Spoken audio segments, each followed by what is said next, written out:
오늘은 소아시아 7교회 가운데 이제 5번째 교회를 살펴보게 됩니다. 오늘 우리가 살펴볼 교회는 한번 따라합시다. 사대교회. 네, 사대교회입니다. 먼저 이 사대라는 지역을 우리가 살펴봐야 되는데, 혹시 세계사를 조금 공부하신 분들은 잠깐 동안 존재했던 루디아 왕국이라는 이 왕국을 아실지 모르겠습니다. 그 소아시아 지역의 루디아 왕국이라는 이 왕국이 잠깐 존재를 했었는데, 이 루디아 왕국은 역사적으로는 짧은 시간을 가지고 있었지만 이 루디아 왕국이 세계사에 있어서 큰 발자취를 남긴 부분이 있어요. 그건 바로 이 루디아 왕국은 금 화폐 그리고 은 화폐, 금과 은으로 화폐를 주조해서 그것을 처음으로 사용했던 왕국이 바로 루디아 왕국입니다. 바로 이 루디아 왕국의 수도가 사대예요. 그러니까 이 사대라는 지역이 얼마나 금과 은이 풍부하고 또 얼마나 경제적으로 발전한 도시였는지를 우리가 짐작할 수 있겠지요. 자, 그런데 이 루디아 왕국의 역사가 길지 않게 끝나고 페르시아 제국의 식민지가 되어지고 나중에는 로마 제국의 식민지가 되었습니다.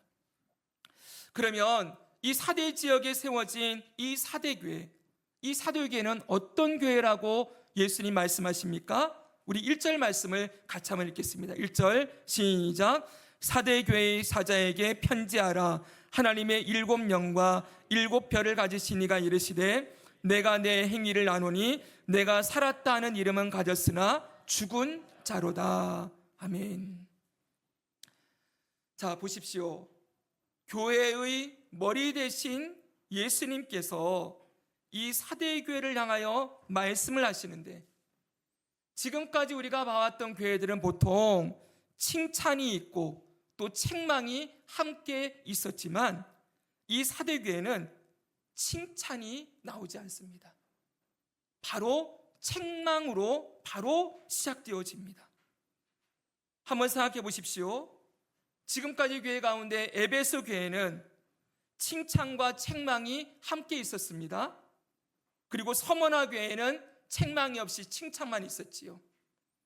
그리고 두아디라 교회는 칭찬과 책망이 같이 있었는데 이 사대교회는 어떻습니까? 칭찬이 없이 책망만을 받고 있습니다. 여러분, 칭찬 없이 책망만 받고 있는 교회, 이 교회가 오늘 우리가 보게 되는 이 사대교회이고 또 다음에 보게 될 이 라오디게아 교회가 있습니다. 그럼 여러분, 왜 예수님께서는 칭찬 한마디 없이 이 교회에 책망만을 주고 있을까요? 그만큼 이 교회의 상태가 심각했다는 것을 보여주는 거겠지요. 이 교회가 예수님의 책망을 받는 그 책망의 제목이 무엇입니까? 바로 여기 나와 있습니다. 내가 살았다 하는 이름은 가졌으나 죽은 자로다. 보십시오. 이 사대교회는 살아있는 것 같지만 죽은 교회다. 한마디로 너희가 죽어 있다. 이렇게 말씀하신다는 거예요. 예수님께서 이 교회를 향하여 너희는 죽은 교회다 라고 말하기 전에 앞에 붙여놓은 수식어구가 있어요. 무엇입니까, 여러분? 살았다 하는 뭘 가졌다고요? 이름은 가졌다. 살았다는 이름은 있지만 실상은 죽은 교회다. 이렇게 말씀하고 있는 거지요. 무슨 말입니까, 여러분? 이 교회가 외적으로 보기에는 살아있는 교회처럼 보였다는 거예요. 여기 살았다라는 이 단어는 영어로 alive예요. 뭡니까? 생기가 넘치는, 활력이 넘치는, 그리고 생생한 이런 외적인 모습을 가지고 있었다는 것이죠. 아마도 이렇게 볼 때 이 사대교회는 사람들에게, 주님이 아니라 사람들에게, 야, 저 교회는 살아있는 교회야, 활력이 넘치는 교회야, 생생하게 펄떡펄떡 뛰는 것 같은 그러한 생명력이 넘치는 교회야 이런 인정을 받고 있었다는 것이지요. 아마도 추측해보면 이 사대 교회, 사대 지역에 가득했던 금과 은, 이런 많은 재정을 가지고 참 많은 일들을 막 하면서 교회 안에 여러 가지 사역들과 행사들과 이벤트들을 진행하면서 교회가 막 살아있는 것처럼, 뭔가 생동감이 있는 것처럼 이렇게 움직여지는 교회였을 거라고 짐작해 볼 수 있는 것입니다. 그런데 예수님은 이 교회를 향하여 뭐라고 말씀하십니까? 네, 살았으나 죽은 교회다 라고 선언하세요. 사랑하는 여러분, 우리는 늘 기억해야 됩니다. 하나님은 외모를 보지 아니하시고 뭘 보시는 분이십니까? 중심을 보시는 분이시다. 사람들은 겉으로 보이는 것만을 가지고 평가를 해요. 사람들은 외모를 가지고 평가를 하지요. 그러나 하나님의 눈은 우리의 외모가 아닌 우리의 중심을 보고 계신다라는 것을 꼭 기억해야 됩니다. 그렇기 때문에 여러분, 진정한 평가는, 우리에 대한 진짜 평가는 사람들이 하는 게 아니라는 걸 기억해야 돼요. 늘 저는 말씀드리는 게 있지 않습니까? 이 땅을 살다 보니까 이 사람들의 평가라는 게 정말 손바닥 뒤집듯이, 어떨 때는 정말 좋다 그러다가 조금만 좀 마음이 상하면 금방 뒤집어져서 금방 엉뚱한 소리 하는 거, 우리 그런 경우 수없이 당하지 않았습니까? 그렇죠, 여러분. 우리도 때로는 다른 사람을 대할 때 그렇지요. 자, 좋다 그러면서 그랬는데 뭔가 하나 내 마음에 안 드는 게 있으면 금방 우리의 마음도 바뀌어서 야, 그 사람 몹쓸 사람이네 이러면서 부정적인 평가를 하는 경우를 우리도 보고 있지 않습니까? 여러분, 사람들은 왜 그렇습니까? 겉만 보기 때문이에요. 눈에 보이는 것만을 가지고 평가하지요. 그러나 진짜 그 사람의 중심을 보시는 분은 하나님이시지요. 그러므로 하나님만이 우리에 대한 진정한 평가를 하신다는 걸 잊지 마십시오. 여러분, 이것은 때로는 너무 두렵기도 하지만 때로는 너무 소망이 되기도 해요. 왜냐하면 우리의 마음이 안 그랬는데, 나는 그런 의도가 아니고 그런 마음이 아닌데 오해를 받고 억울한 일을 당할 때가 얼마나 많습니까? 그렇죠? 그리고 내가 아무리 중심을 가지고 해도 사람들이 다 알아주렵니까? 아니죠. 모르고 지나갈 때가 얼마나 많이 있습니까? 그럴 때 우리의 중심을 아시는 주님께서 나는 너를 안다, 내가 너를 안다 라고 말씀하시면 여러분, 그것만큼 위로가 되는 말씀이 어디 있겠습니까? 사랑하는 여러분, 주님이 우리의 중심을 알고 계십니다. 네, 두렵기도 하고 또 감사하기도 한 마음으로 우리의 중심을 보시는 하나님이 지금 나를 어떻게 보고 계시는가 오늘 생각해 보아야 하는 것이지요. 사랑하는 여러분, 이 사대교회는 외적으로는 너무나 생기와 활력이 넘치고 살아있는 교회처럼 보였지만 주님의 눈에 보기에는 죽어있는 상태였습니다. 다시 강조하는 것은 이걸 사대교회에 국한된 말씀으로 그냥 치부해버리지 말고 이 말씀을 오늘 누구에게요? 나에게, 우리에게 주시는 말씀으로 이 말씀을 받고 오늘 주님이 나를 향하여서는 무엇이라 말씀하시는가 귀 기울여 경청하는 은혜를 누리시기를 축복합니다. 아멘. 그럼 여러분, 왜 예수님께서는 이 사도교회가 죽었다고 책망을 하실까요? 무엇을 보시고 죽었다고 말씀하시는 걸까요? 보십시오. 우리가 지금까지 보아왔던 교회들은 예수님이 책망을 하실 때 그 책망에 대한 분명한 원인이 있었습니다. 에베소 교회가 책망받은 원인은 무엇이었습니까? 처음 사랑을 잃어버렸다는 거였습니다. 버가모 교회는 어떻습니까? 버가모 교회는 발람의 교훈을 따랐기 때문이다 말씀하시죠. 그리고 지난주에 보았던 두아디라 교회는요, 이세벨을 용납했다라고 말씀하셨어요.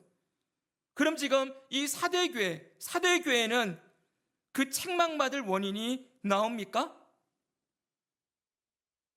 다시 앞에 1절을 보시면은요, 책망받을 원인이 보여주세요. 여기 나옵니까? 안 나옵니까? 안 나오지요. 2절에도 잘 나오지 않아요. 그런데 우리가 이 말씀을 자세히 보면은 사대교회가 왜 죽은 교회가 되었는지를 발견할 수가 있어요. 자, 다음 말씀 보여주시면요, 1절에서는 예수님이 얘기해요. 내가 내 뭘 안다고요? 행위를 아노니 그랬지요. 그리고 2절에 뒤에 보니까 뭐라 그래요? 내 하나님 앞에 내 행위에 온전한 것을 찾지 못하였다, 이렇게 말씀하고 있어요. 따라합시다. 온전한 것을 찾지 못했다. 네, 온전하다는 말의 뜻이 무엇입니까? 여러 번 설명드렸죠. 온전하다와 완전하다는 구분돼야 돼요. 완전하는 흠과 티와 부족함이 하나도 없는 상태이지만 그게 완전하다가 아니고 온전하다는 말이에요. 온전하다는, 다시 컵 들고 설명합니다. 여기 물이 가득 채워져 있는 상태, 이걸 온전하다 그래요. 그럼 온전하지 못하다는 건 컵이 비어 있다는 거지요. 그 안에 내용물이 없다는 거예요.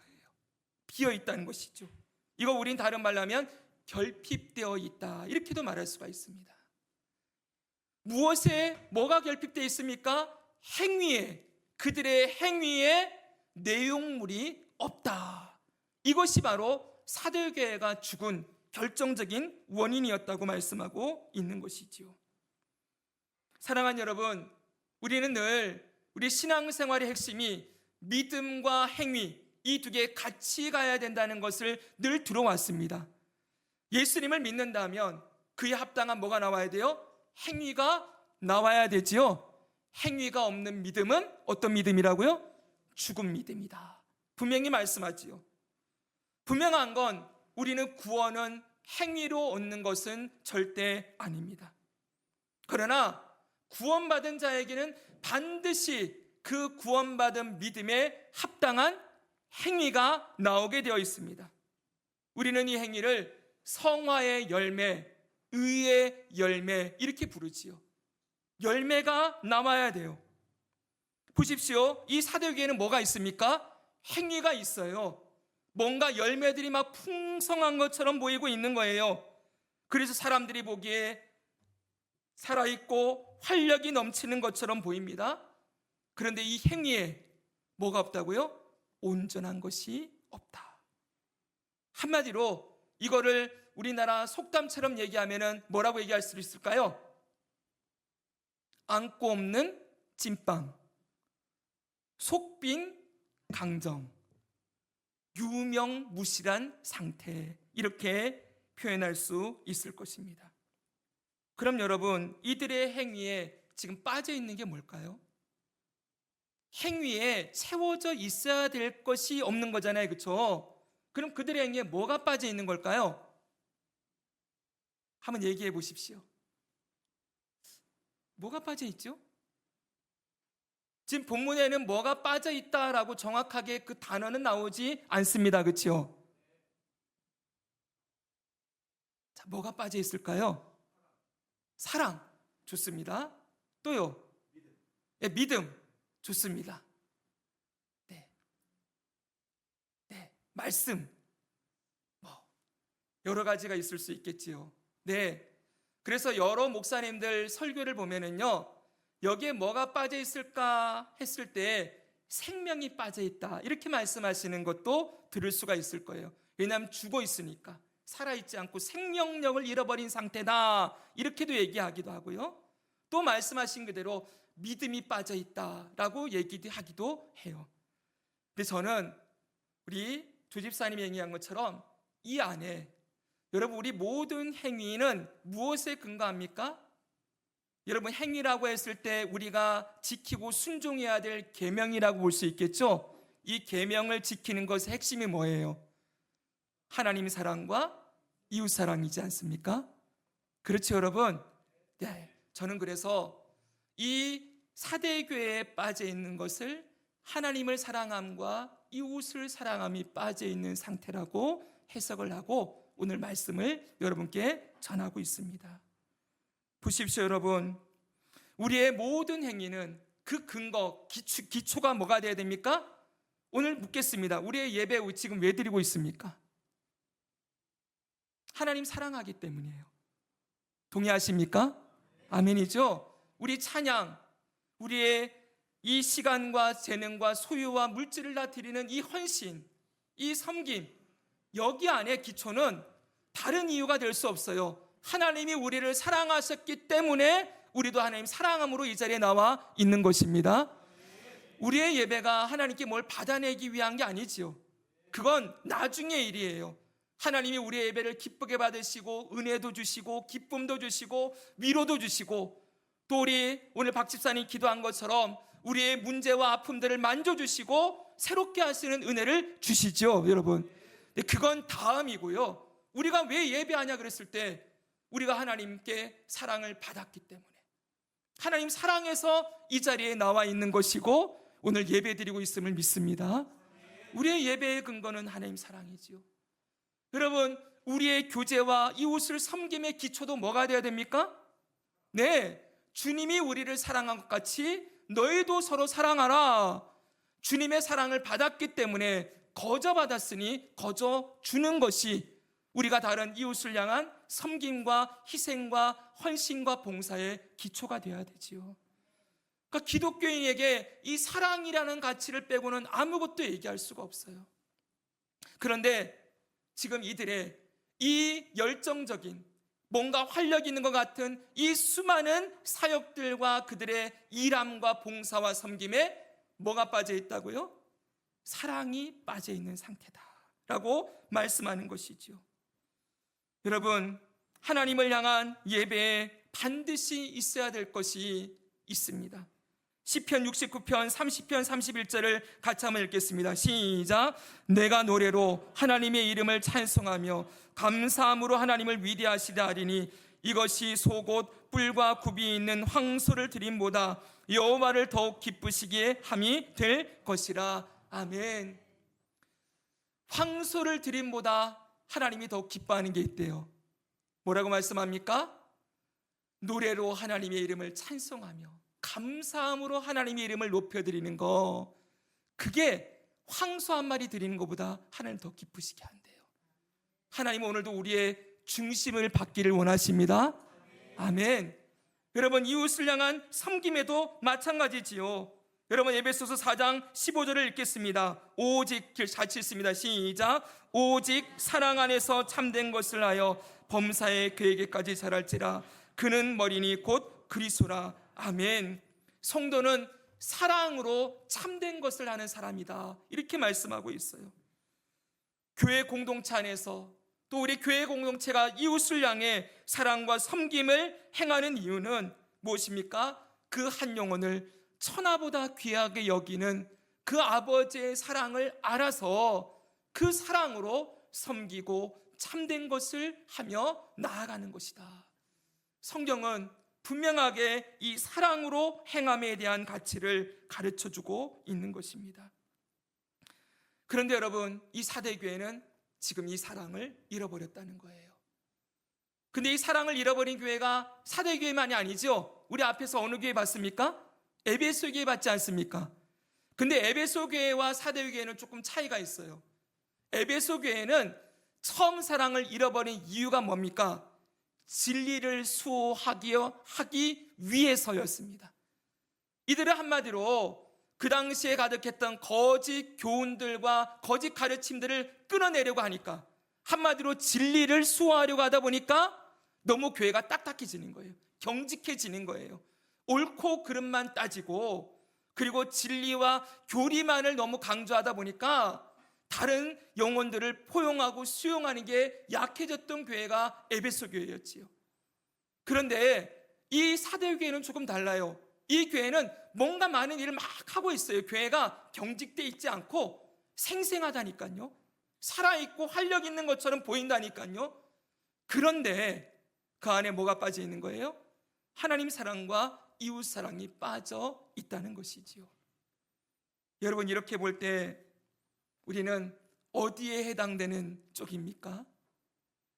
오늘 이 말씀도 오늘 우리에게 주시는 말씀으로 들을 때, 여러분, 우리가 주님의 나라와 주님의 몸된 교회와 이웃을 위해 무언가를 열심히 나는 살아있다, 하면서 하고 있는데 혹시 그 안에 주님이 보실 때 우리의 그 행위들을 어떻게 평가하고 계시는가?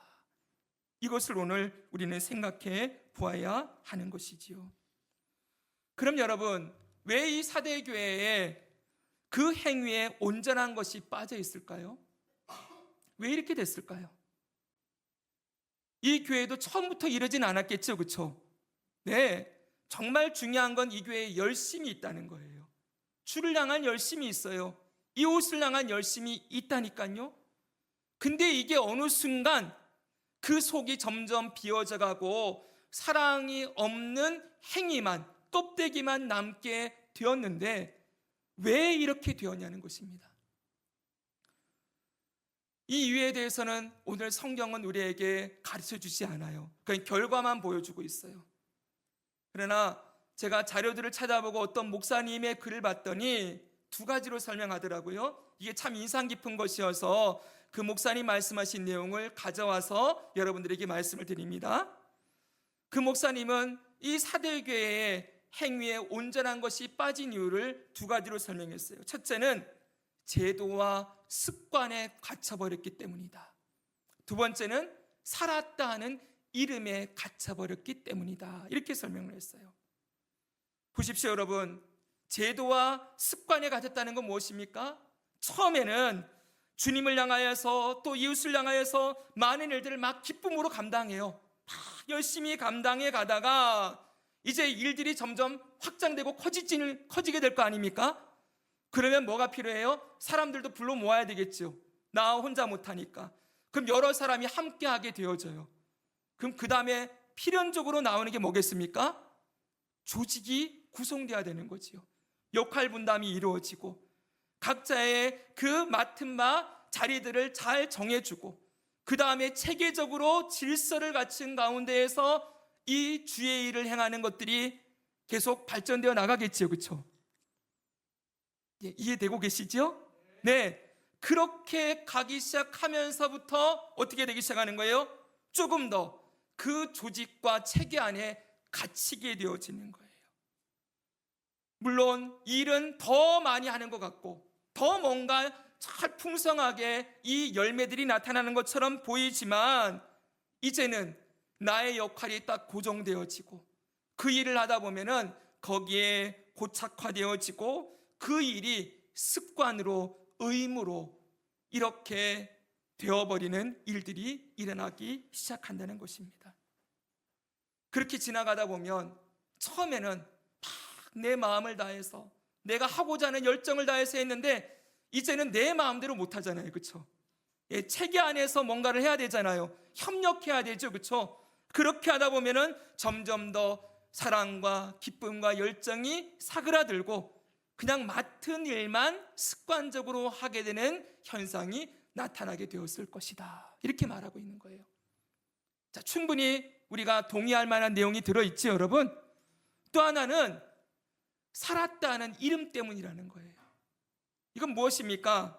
사람들이 옆에서 뭔가를 잘한다. 우리 집사님, 우리 원사님 참 대단합니다. 그러면서 막 칭찬을 하고 사람들이 여러 가지 격려를 해주고 그렇게 우리가 격려와 칭찬을 받으면서 일하면 보람도 있고 기쁨도 있겠지요.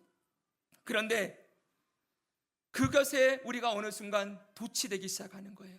그래, 이 정도면 잘하는 거지. 뭐 나 정도면 괜찮은 거지. 뭐 일 안 하는 다른 사람들보단 내가 훨씬 더 잘하고 있지라고 생각하면서 점점 더 내 중심은 보지 못하고 사람들이 나를 인정하는 것에 나의 평가를 맡기고 나는 이 정도는 되는 사람이야 라는 사람들의 칭찬에 나를 가두는 일이 일어나게 되었다는 것입니다. 속은 점점 비워져 가는데 이 안에 열정과 기쁨은 없는데 그냥 사람들이 잘한다고 하니 그 말에 그냥 계속 떠밀려 가면서 어느 순간 중심을 잃어버린 모습으로 나아가게 되는 모습을 이렇게 표현하고 있다는 것이지요. 이렇게 되면 살았다 하는 이름은 가졌으나 실상은 죽은 자로 지나가게 되는 것입니다. 사랑하는 여러분, 여러분은 혹시 어떠십니까? 여러분에게 조심스럽게 여쭤보겠습니다. 지금 예수님께서 우리들을 바라보실 때, 저와 여러분 바라보실 때, 너는 참 살았다. 정말 내 앞에서 너 중심 가운데 나를 향한 사랑과 또 영혼을 향한 사랑과 그 사랑으로 네가 모든 일을 감당하고 있구나 라고 말씀하실까요? 아니면은 죽었다, 네가 지금 너의 자리에, 아니면 사람들의 칭찬과 또 인정에 네가 너의 마음을 다 빼앗기고 중심은 잃어버린 채 껍데기만 남아있구나 라고 말씀하실까요? 너무 극단적으로 여러분 볼 필요는 없어요. 살았다 죽었다 이렇게 두 개가 있으면 이 중간에 수많은 단계들이 있겠죠. 여러분, 조금 더 살아있는 쪽에 치우쳐 있을 수도 있고 조금 더 죽어 있는 쪽으로 가고 있을 수도 있을 거예요. 그렇죠? 그러나 어찌 되었던 간에 우리가 오늘 이 말씀을 들으면서 한번 나는 어느 쪽에 가까운 사람인가 라는 걸 생각해 봐야 한다는 것이죠. 내가 기계적으로, 의무적으로, 습관적으로 사람들이 하는 말에 그냥 갇혀서 내 중심을 내가 잃어버리고 있다면 오늘 이 말씀을 주님의 경고의 말씀으로 드려야 될 줄 믿습니다.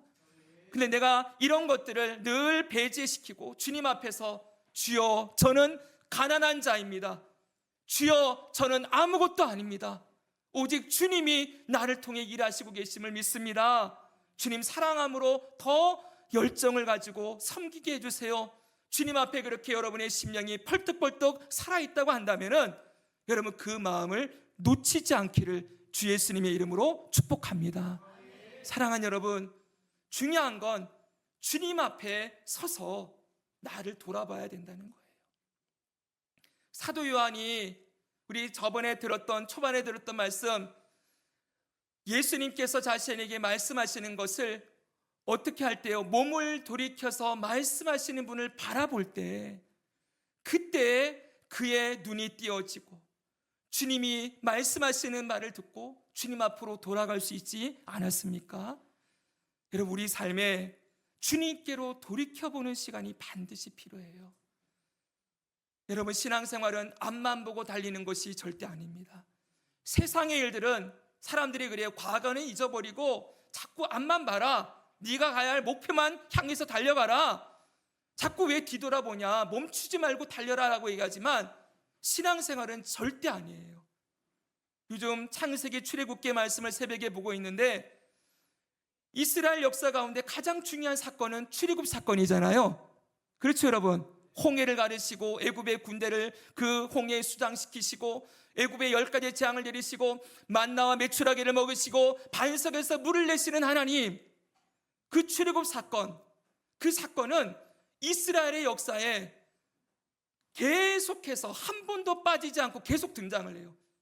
선지자들이 말할 때에도 출애굽에서 함께 하신 하나님, 여러분 누구든지 얘기할 때마다 우리의 역사 가운데 함께 하신 하나님을 생각해라, 기억해라 라는 말을 끊임없이 반복하고 있어요.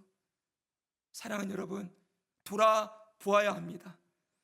여러분이 주님을 만났던 그때, 여러분에게 주님이 내가 너를 사랑한다 라고 말씀하시고 여러분의 가슴을 뜨겁게 만들었던 그때, 그리고 주님을 향하여서 여러분들이 정말 주님은 나의 전부가 되십니다, 나는 이제 내가 사는 것이 아니라 주님밖에 없습니다 고백하며 그렇게 주님 앞에 엎드렸던 그때들을 다시 회복하고 돌아가야 하는 것입니다.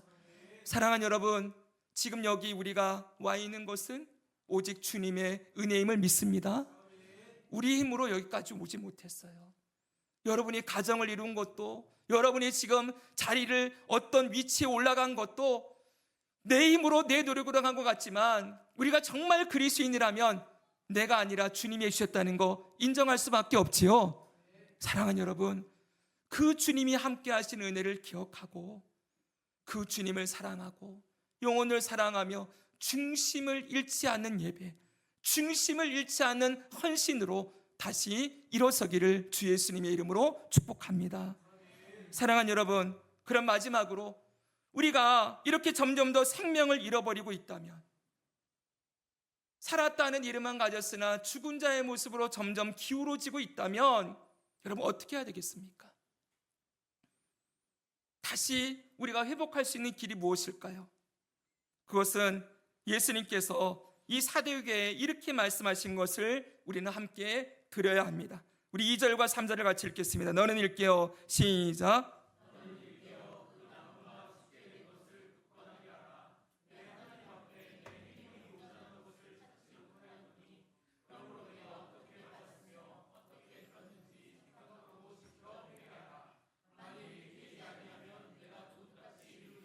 어느 때에 내게 이르는지 내가 알지 못하리라. 아멘. 여기서 제가 노란색으로 표시를 해놨는데 계속 반복되는 단어는 뭐예요? 일깨어예요. 따라합시다. 일깨어. 네, 깨어나라는 것입니다. 할렐루야. 우리 옆 사람에게 한번 인사하겠습니다. 깨어나십시오. 일어나십시오. 네, 일어나라. 깨어나라. 주님 말씀하시는 거예요. 겟세마네 동산에서 예수님이 깨어서 기도하고 있을 때 3명의 제자들이 잠자고 있었죠. 깨어라. 네가 1시간도 나를 위하여 기도할 수 없더냐. 깨어나라고 계속 주님 말씀하고 있어요. 주님의 오심을 얘기할 때에도 복음서를 보십시오. 너희가 깨어서 준비하라라고 말씀하십니다. 여러분 계속 일어나고 깨어나야 하는 거예요. 근데 어떻게 깨어나야 됩니까? 여기 보니까 그 남은 바 죽게 된 것을 굳건하게 하라 그랬어요. 이게 무슨 말입니까? 좀 어렵지만 한마디로 죽은 것처럼 보이지만 아직 안 죽었다는 거예요.